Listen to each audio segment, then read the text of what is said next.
Hi everyone, this is Lourd Ramos, one of your hair care experts from Unilever. And today I'm very excited to share with you some simple steps on how to cut your own hair or your boyfriend or your son or even your husband's hair, especially in the situation of the lockdown series. But before that, let me show you the tools that you might have in your houses so you can perfectly cut and sniff those hair away so you will still look good and feel good even though we are on a lockdown situation.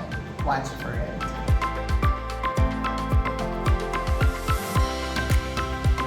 So I'm gonna show you the simple things that we have in your houses so that you'll be able to cut your hair personally. So you need a comb. If you have this kind of comb, it's okay, or even this kind of comb, you need to have this.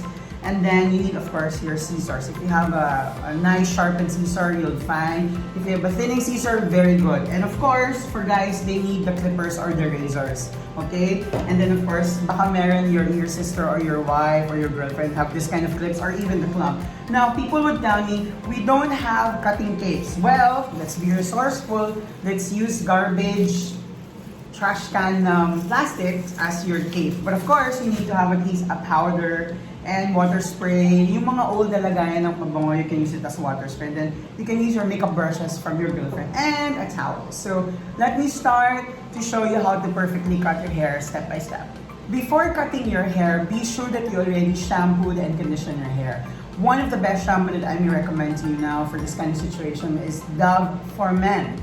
These are very essential for men out there to use it before cutting your hair. And it's also a very good cleansing shampoo, and at the same time, it will help you to have an antibacterial feeling, and at the same time, the Dove Men shampoo collection will definitely energize your scalp and your hair. So number one, we need to shampoo and conditioner. Number two, get a clean towel. Whoopsies. Clip it so that there's no hair. And then second, remember the trash bag that we have. If you don't have cape, use a trash bag. This will protect you from getting hair at least, diba? You'll clip it now. The second step is take off your glasses. We're gonna get your comb. You need to comb the hair properly backwards. And then start to section it from eyebrow to eyebrow. Okay? Get that square from the front to the back. Try to clip it to a crown area. So this will prevent you from cutting your hair excessively. Minsan kasi people will start cutting it, oops, it's short, okay? Next to that, we're gonna grab your clipper.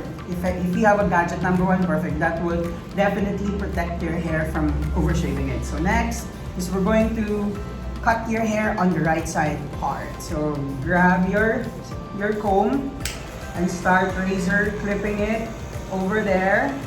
There you go. And raise it a little more. And go. And then go. Be sure when you're cutting hair that the comb doesn't move too much. Kasi that would create imbalances. And at the same time, that might even create a hole on your head. Okay? So, there you go. Put the clipper on top of your comb. Perfect.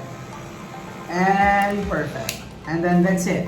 Do not do this kind of technique like a freehand barbering because you're not a barber stylist. You're actually tidying up your hair. Now we're going to the left side. Let's do the same thing again. Put the comb on your head and start clipping it. There you go. And then raise the comb again. Perfect. Perfect. Perfect. This comb is actually protecting your head and your hair from being cut too much. So I got at least a 1.5 centimeter thickness of my hair, so it's now barbered. Now for the back, what you can do is if you have an assistant or your wife or your mom or your sister or your girlfriend, try to do the same thing. Just try to grab your clipper and then try to cut the hair again from this side, going upwards.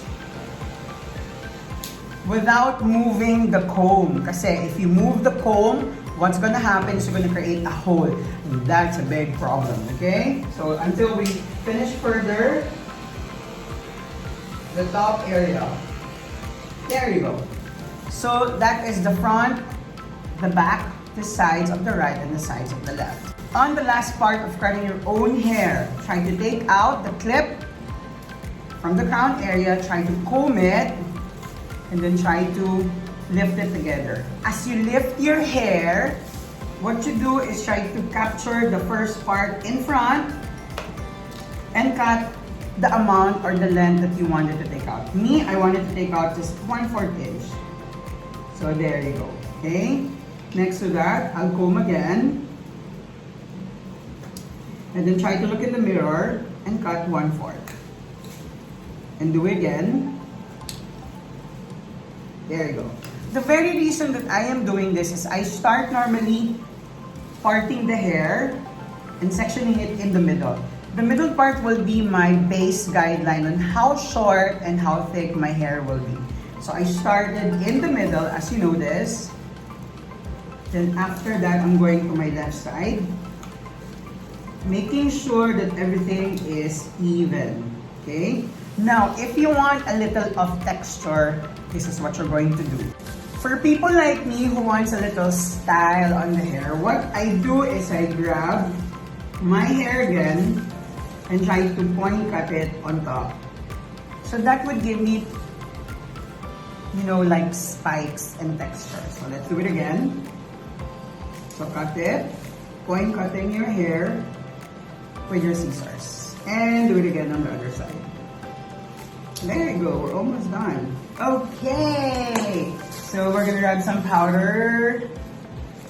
Sometimes I put my powder earlier to prevent my face and my skin so that the hair wouldn't stick on my scalp and in my neck and in my skin. Okay, so we're done with this.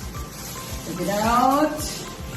And we're going to style our hair with Axe Chill pomade. I like this pomade because, you know, it makes my hair more stylish and at the same time it doesn't move. And even though we're at home, we need to still look good, okay?